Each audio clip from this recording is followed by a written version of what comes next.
ہر قسم کی حمد و ثنا، تعریفات، تسبیحات معلقن میں اللہ مالک الالام ذوالجلال والاکرام کی ذات اقدس کے لیے خاص، جس ذات باری تعالیٰ کے لیے چلتے سمندر، بہتے دریا، گرتے چشمے، چلتی ہوائیں، چلتے انسان، پھرتے حیوان، کھڑے شجر، پڑے حجر، نکلتی روح، چلتی سانس، دھڑکتا دل، جس اللہ مالک الالام ذوالجلال والاکرام کی عبادت اور تسبیح و تحمید میں مصروف و مشغول ہے، اور انگنت لا تعداد بے حد و بے حساب ریت کے ذرات سے زیادہ، درخت کے پتوں سے زیادہ، سمندر کی موجوں سے زیادہ، فلک کی بہاروں سے زیادہ، آسمان کے ستاروں سے زیادہ، بارش کے قطرات سے زیادہ، گلستان کے پھولوں سے زیادہ، پھولوں کی مہک سے زیادہ، خلقت کی سانسوں سے زیادہ، دلوں کی دھڑکنوں سے زیادہ، درود و سلام ہو ساقہ نامدار بیکر و حسن و جمال، جو آمنہ کے لال، عبداللہ کے لخت جگر، مکہ کے در یتیم، ساقی کوثر، شافی محشر، جن کا نام اسم گرامی جناب محمد رسول اللہ صلی اللہ علیہ وآلہ وسلم ہے۔ زندہ اور تابندہ دل رکھنے والے نوجوان ساتھیوں، معاشرے کی بگاڑ کو ختم کر کے اصلاح معاشرہ چاہنے والے معاشرہ کے چوکیدار بزرگوں، نہایت ہی قابل صد، قابل احترام، معززات، مصورات، حیا کی چادر میں ملبوس روحانی اسلامی ماؤں اور بہنوں، اللہ رب العالمین سے دلی دعا ہے کہ اللہ رب العالمین ہم سب کو ایسے کان عطا فرمائے جن کانوں کے ذریعے ہم اللہ کے قرآن اور حدیث مصطفیٰ کو سن سکیں، سننے کے بعد اللہ رب العالمین ہم سب کو وہ قلب سلیم عطا فرمائے جس دل میں اللہ رب العالمین کی بات اور اللہ کے رسول کی یادیں جمع ہو سکے، اور ان دونوں نعمتوں کے بعد اللہ رب العالمین آخری خاص کرم ایسا فرما دے کہ جب ہم خطبہ جمعہ کو سن لیں اور قرآن و حدیث کی باتوں کو دل میں بٹھا لیں، اللہ ہمارے ایسے قدم عطا فرمائے، ایسے پاؤں عطا فرمائے جو گھروں کی طرف روانہ ہوں اس مزاج اور طبیعت کے ساتھ کہ ہماری زندگی کے اندر تبدیلی آ جائے۔ آج کا موضوع قرآن و حدیث میں رہ کر مومن بندے کی بیماری کی فضیلت، کچھ حدیثیں اس حوالے سے میں آپ کے سامنے بیان کروں گا، اور اسی جمعہ کا دوسرا حصہ بیمار پرسی کی فضیلت، تیمارداری کی فضیلت، اس حوالے سے باتیں کر کے اگر گھڑی نے ساتھ دیا تو بیماری کی حالت میں عقیدے میں تبدیلی نہ آئے، اس حوالے سے باتیں کروں گا انشاءاللہ۔ اللہ ہم سب کو سمجھ بوجھ عطا فرمائے۔ قرآن مجید میں اللہ رب العالمین سیدنا ابراہیم خلیل اللہ علیہ السلام کا ذکر کرتے ہوئے، ان کی توحید کے جھنڈے گاڑتے ہوئے اللہ رب العالمین بہت پیارا واقعہ نقل کرتے ہیں۔ اللہ فرماتے ہیں کہ ابراہیم وہ ہے جس نے جب آسمان کی طرف نگاہ اٹھائی اسے ستارے ہی ستارے نظر آئے، اور وہ کہہ اٹھا کہ شاید جو پوری رات کو جگمگائے اور پوری رات کو آسمان کو سجا کے رکھے، یہ ہمارا معبود ہو سکتا ہے۔ ستاروں کو معبود کہہ بیٹھا ہمارا خلیل۔ پھر اس کے بعد اس کا تعارف اپنے خالق حقیقی طرف بڑھتا گیا۔ پھر جب اس نے دیکھا کہ ستاروں کے ساتھ ساتھ ایک روشن چاند بھی ہے، ایک سراج منیرہ بھی ہے جو پوری آسمان کو سجا کے رکھتا ہے، اور ستارے بھی اسی کے ساتھ اچھے لگتے، کہہ اٹھا کہ شاید کہ یہ ستاروں کے ساتھ ساتھ یہ چاند خالق حقیقی ہو سکتا ہے۔ پھر جب صبح اٹھا تو دیکھا کہ وہ چاند بھی غائب ہے اور ستارے بھی غائب ہیں۔ کہہ اٹھا جس معبود کو ذلت اٹھانی پڑے، جو معبود مغلوب ہو جائے، غالب نہ ہو سکے، وہ کسی بھی صورت میں مالک حقیقی نہیں ہو سکتا۔ یہ کیسا معبود ہے؟ رات کو نکلے صبح کو چھپ جائے، یہ نہیں ہو سکتا۔ پھر آخرکار جب دیکھا کہ دن کو اجالے دینے والا اور پوری زمین پر روشنی ہی روشنی مہیا کرنے والا ایک چاند، ایک سورج نکلا ہے، اور اس کی کرنیں جہاں پر پڑتی ہیں ساری دنیا روشن ہو جاتی ہے، کیا اٹھا کہ یہ سورج ہمارا معبود ہو سکتا ہے۔ جب شام کو وہ سورج بھی غروب ہو گیا، کہنے لگا نہ چاند معبود ہے، نہ ستارے معبود ہیں، اور نہ یہ سورج معبود ہے، کیونکہ ان کو ذلت آئی ہے، یہ مغلوب ہو گئی، یہ غالب نہیں ہے، اور جو مغلوب ہو جائے وہ کسی صورت کے اندر معبود نہیں ہو سکتا۔ پھر ان کی سمجھ بوجھ اور عقل فہم سوچ بڑھتی گئی، آخر کہہ اٹھے کہ جو ذات کھلانے والی ہے اور جو ذات پلانے والی ہے وہ ایک اللہ ہے، اور جو سورج کو پیدا کرنے والا ہے وہ اللہ ہے، جو ستاروں کو روشنی دینے والا ہے وہ اللہ ہے، جو صبح کو سورج نکالے، شام کو غروب کر دے، اور شام کو چاند کو نکالے اور صبح ہوتے غروب کر دے، وہ ایک مالک حقیقی ہے جسے اللہ کہتے ہیں، وہ میرا معبود ہو سکتا ہے۔ پھر مزید تعارف ہوا اور کہنے لگے وَإِذَا مَرِضْتُ فَهُوَ يَشْفِينِ، اور جب میں بیمار ہوتا ہوں، بیماروں کو شفا دینے والا وہ ایک معبود ہے، جو خود بیمار نہیں ہوتا بلکہ بیماروں کو شفا دینے والا، وہ ایک معبود ہو سکتا ہے۔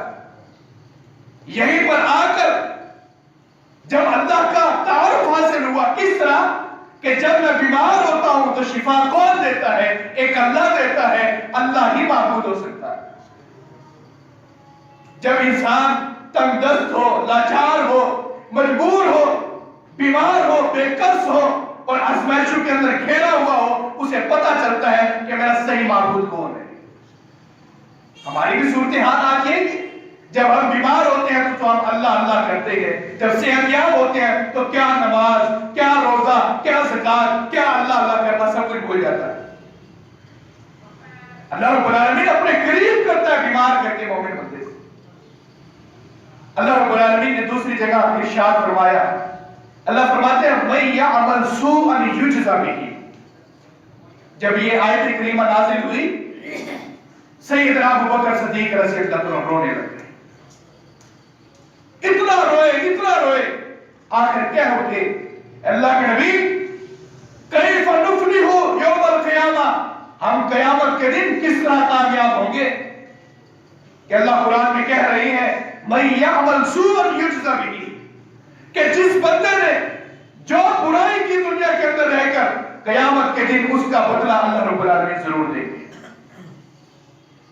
برائی غیر محرم کی طرف دیکھنا برائی ہے، اپنی آنکھوں کے اندر بے حیائی لے کر آنا برائی ہے۔ ہم تو کسی کھاتے کے اندر قیامت کے دن کامیاب نہیں ہو سکتے۔ ہم کس طرح کامیاب ہوں گے؟ چھوٹی چھوٹی برائیاں ہمیں پکڑ لے گی اور قیامت کے دن ہم کامیاب نہیں ہو سکیں گے۔ اس آیت نے مجھے رلا کے رکھ دیا۔ نبی علیہ السلام نے فرمایا ابو بکر پیارے کیوں روتے ہو؟ کیوں اتنے تنگ ہو رہے ہو؟ کیا تم کبھی مریض نہیں ہوتے؟ کیا تمہاری ذات پر کبھی بخار نہیں آتا؟ کیا تمہارے سر میں کبھی درد نہیں ہوتا؟ کیا کبھی صورت ایسی نہیں آتی کہ تم بخار سے دوچار ہو جاتے ہو، بیماری تمہارا گھر بدل لیتی ہے، بیماری نکلنے کا نام نہیں لیتی؟ کہنے لگے قلنا بلا یا رسول اللہ، اللہ کے نبی ضرور ہوتا ہے ایسا، کبھی میں بیمار، کبھی بچے بیمار، کبھی بیوی بیمار، کبھی ماں باپ بیمار ہوتا ہے۔ نبی علیہ السلام نے فرمایا جب یہ بیمار بندہ ہوتا ہے تو اللہ رب العالمین جو قیامت کے دن بدلہ دے گا وہ دنیا کے اندر ہی بخار کے ذریعے برائیوں کو معاف کر دیتا ہے۔ بیماریوں کو جب اللہ رب العالمین مومن پر رکھتا ہے تو اللہ رب العالمین بیماریوں کے ذریعے مومن کے گناہوں کو معاف کر دیتا ہے۔ قیامت کے دن پھر اللہ رب العالمین اسے نہیں پکڑے گا۔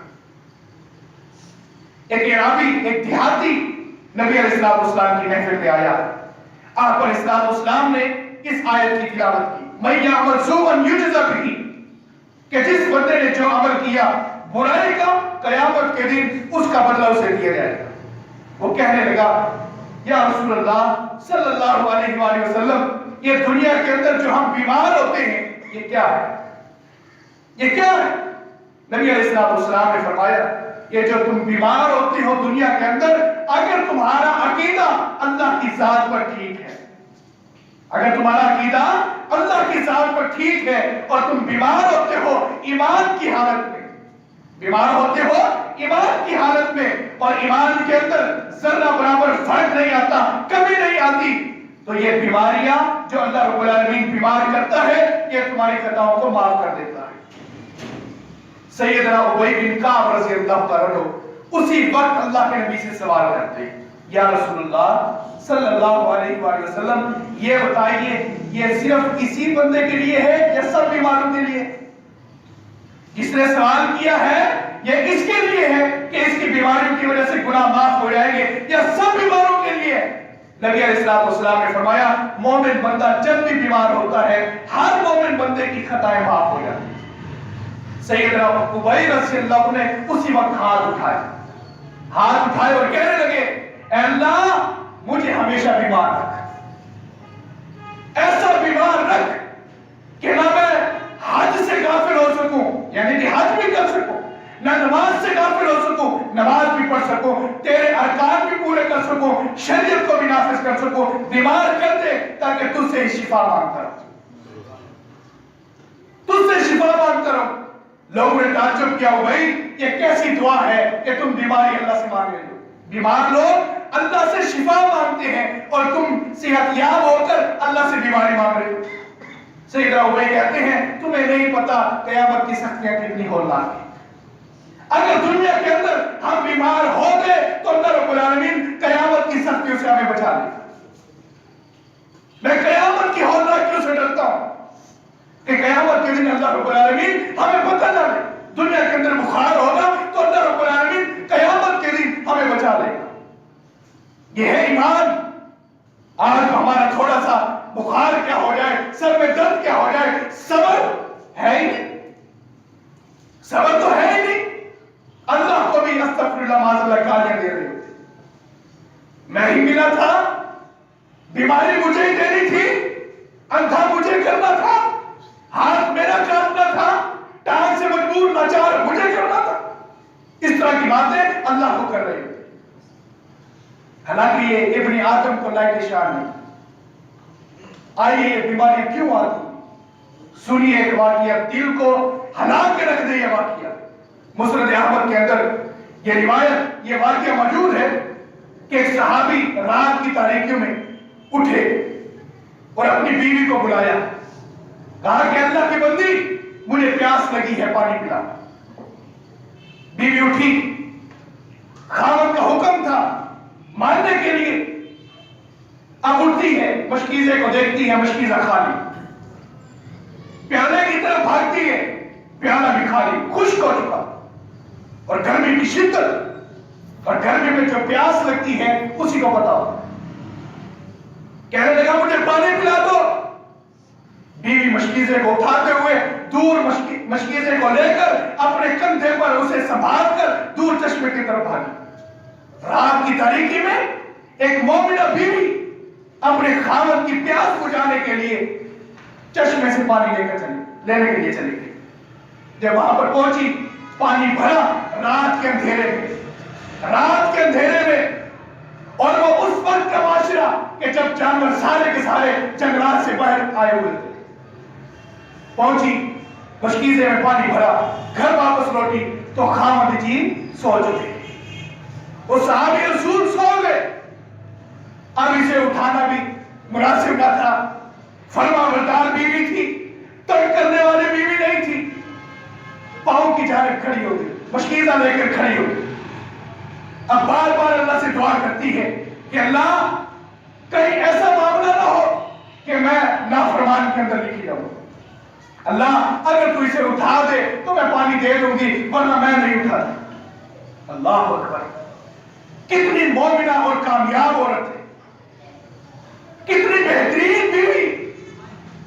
خاوند صحابی رسول اور خود صحابیہ ہے. آخرکار اس نے جب وہ نیند سے بیدار ہوا صحابی رسول تو پانی پیش کیا. اس نے کہا بیوی تو نے میرا آج دل خوش کر دیا، آج پانی پلا کے تو نے میری ساری زندگی کی تھکاوٹیں دور کر دی. آج جو کچھ تیرا دل کرتا ہے مجھ سے مانگ لے، میں تجھے خوش کر دوں گا. بیوی نے کہا کہ میرے پاس سب کچھ موجود ہے، میں کچھ نہیں مانگتی. نہیں، اللہ کا دیا ہوا سب کچھ ہے. آپ موجود ہے، بچے موجود ہیں، اللہ نے رزق بھی بڑا دیا ہے، فرصت سب کچھ موجود ہے، محبت پیار ہے، میں کچھ نہیں مانگتی. اس نے کہا نہیں، جو کچھ دل کرے مانگ لے، میں تجھے دوں گا. آخرکار سنیے کیا مانگا بیوی نے. کہا کہ اگر آپ دینا چاہتے ہیں اللہ کے لیے مجھے طلاق دے دیں، اللہ کے لیے مجھے طلاق دے دیں. اللہ اکبر.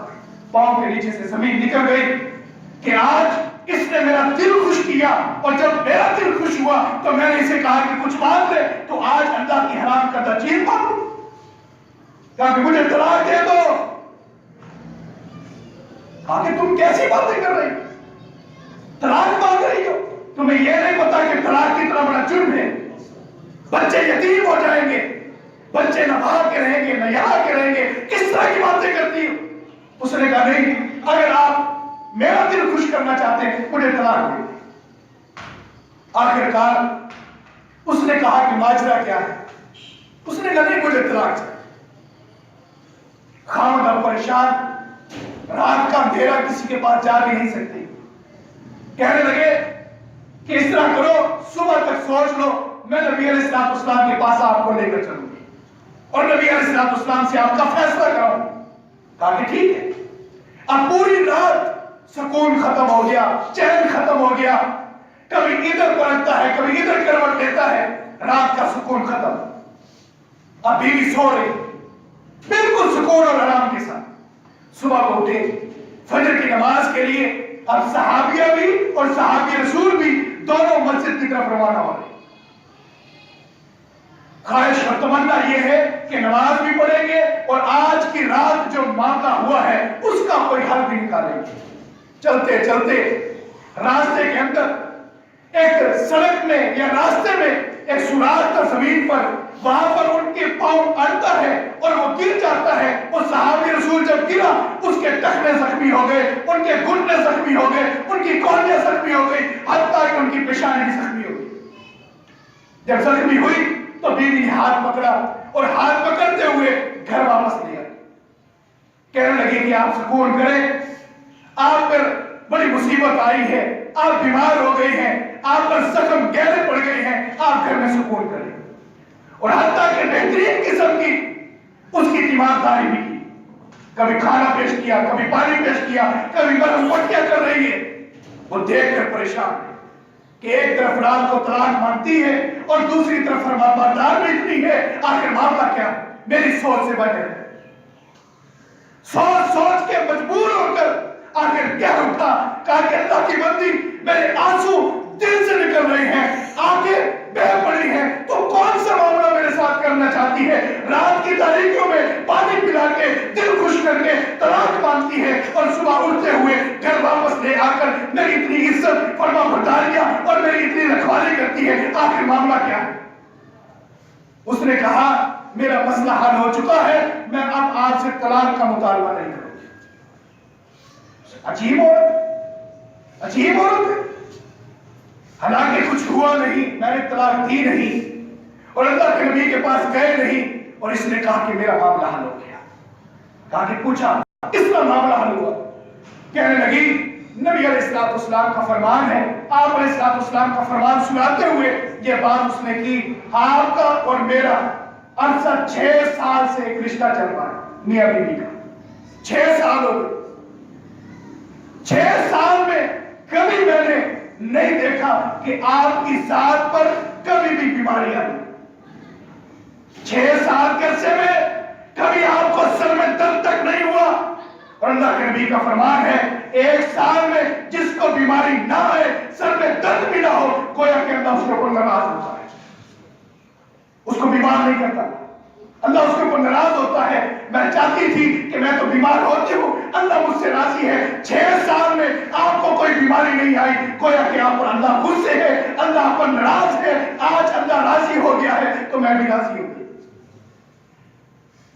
سمجھے اس واقعے سے کہ آج ہم تانے دیتے ہیں اللہ رب العالمین کی ذات کو کہ ہمیں بیمار کیوں کر دیا. اللہ جس سے راضی ہوتا ہے اللہ اسے بیماریوں میں دوچار کر دیتا ہے. کبھی سر میں درد، کبھی ٹانگ میں درد، کبھی پیٹ میں درد، کبھی کوہنی میں درد، کبھی کہاں درد، کبھی کہاں درد. اور شرط یہ ہے کہ بندے کا عقیدہ بھی ٹھیک ہو، بندے کا عقیدہ ٹھیک ہو، اللہ کی ذات پر ہو کہ اللہ کی طرف سے بیماری آتی ہے اور اللہ ہی شفا دینے والا. نبی کریم صلی اللہ علیہ وسلم کا فرمان ہے جب بندے کو بیماری آتی ہے آپ علیہ السلام تعجب کرتے ہیں کہ مومن بندہ جب بیمار ہوتا ہے اس کا عجیب معاملہ ہے، حتیٰ کہ اس کے پاؤں میں کانٹا چبھتا ہے اللہ رب العالمین اس کے نام اعمال کے اندر نیکی لکھ دیتے ہیں. اگر کانٹا بھی چبھتا ہے تو اللہ نیکی لکھ دیتے ہیں. نبی علیہ السلام نے فرمایا جس بندے کو بیماری آتی ہے، جس بندے کو بخار ہوتا ہے، اللہ رب العالمین اس کے جسم کے سارے گناہوں کو معاف کر دیتا ہے. یہ بیماری کی فضیلت، مومن بندے کی فضیلت. نبی علیہ السلام فرماتے ہیں فرشتے اللہ کے حضور پہنچتے ہیں اور اللہ سے درخواست کرتے ہیں اے مالک حقیقی، اے کن فیکون کے ساتھ لوگوں کو پیدا کرنے والے، اے مخلوق کے خالق، اے اللہ آج تیرا بندہ بیمار ہو گیا. نبی علیہ السلام فرماتے ہیں اللہ پوچھتے ہیں کہ میرے بندے نے کیا کہا جب بیمار ہوا، جب وہ بیمار ہوا تو اس نے کیا کہا؟ تو فرشتے کہتے ہیں اللہ وہ کہہ رہا تھا اللہ تیرا شکر ہے، اللہ تیرا شکر ہے. اگر تو بیمار رکھے تو ساری تعریفیں تیرے لیے، اگر تو شفا دے دے ساری تعریفیں تیرے لیے. بندہ یہ دعا کر رہا. نبی علیہ السلام فرماتے ہیں کہ اللہ رب العالمین فرماتے ہیں اس کے علاوہ کچھ اور تو نہیں کہا اس نے؟ کہا کہ نہیں بلکہ تیری تعریفیں کر رہا تھا. نبی علیہ السلام فرماتے ہیں اللہ رب العالمین اسے کہتے ہیں فرشتوں کو کہ فرشتوں اگر اس بیماری کے اندر یہ فوت ہو گیا میری ذات پر واجب ہے، میں اپنی ذات پر فرض کرتا ہوں کہ اسے میں جنت میں داخل کر دوں گا. اگر اس حالت میں شفا یاب ہو گیا اس بیماری کی وجہ سے میں اس کے گناہوں کو معاف کر دوں گا. اللہ اکبر. مومن بندہ بیمار ہو تو اللہ رب العالمین خطائیں معاف کر رہا ہے. اگر بیماری کی حالت میں فوت ہو جائے اللہ جنت کا داخلہ دیتا ہے. ایک مجنونہ عورت نبی علیہ السلام کے پاس آئی، آ کر کہنے لگی مجھے دیوانگی ہے، عقل کی مجنون ہو، میری یہ دعا کریں کہ اللہ مجھے صحت عطا فرمائے. نبی علیہ السلام نے فرمایا اگر تو چاہتی ہے کہ تجھے شفا ملے تو میں ہاتھ اٹھاتا ہوں اللہ تجھے شفا دے دے گا. اگر تو چاہتی ہے اس کے اوپر صبر کرے اللہ مرتے ہی بغیر حساب کتاب جنت میں داخل کر دے گا. اس عورت نے کہا بیماری 1-2 سال کی، 3 سال کی یا پوری زندگی کی ہے، لیکن جنت میں جانا اور بغیر حساب کتاب کے یہ کسی کو ملے گا. میری یہ دعا کرے کہ میں صبر ہی کروں گی، بیماری پر صبر کروں. نبی علیہ السلام نے فرمایا ان شئت صبرت فلا حساب لک، قیامت کے دن تیرا کوئی حساب کتاب نہیں ہوگا اگر تو صبر کرتی رہے. بیماری کے اندر اتنی فضیلت، مومن بندہ بیمار ہو تو اللہ رب العالمین اسے اتنی فضیلت عطا کرتے. رسول کریم صلی اللہ علیہ وسلم اور بیماری، کوئی شخص بیمار ہو کسی عقیدے کے ساتھ اس کا تعلق نہیں. اگر کافر کا بیٹا بھی بیمار ہے تو اس کی بھی بیمار پرسی کرو. یہ تعصب کہ عینک اتار کر کہ یہ میرا مسلک کا نہیں، میری جماعت کا نہیں، میری مسجد میں نماز نہیں پڑھتا تو میں نہیں چاہتا کی بات کرسی کرنے کے لیے نہیں، اللہ کے نبی نے یہ طریقہ نہیں سکھایا. کس کے گھر گئے اللہ کے نبی؟ اپنے دشمن کے گھر. کون ہے یہ عورت جو صبح سے اللہ کے نبی کی ذات پر کوڑا کرکٹ ڈالتی؟ اللہ کے نبی نہیں گئے.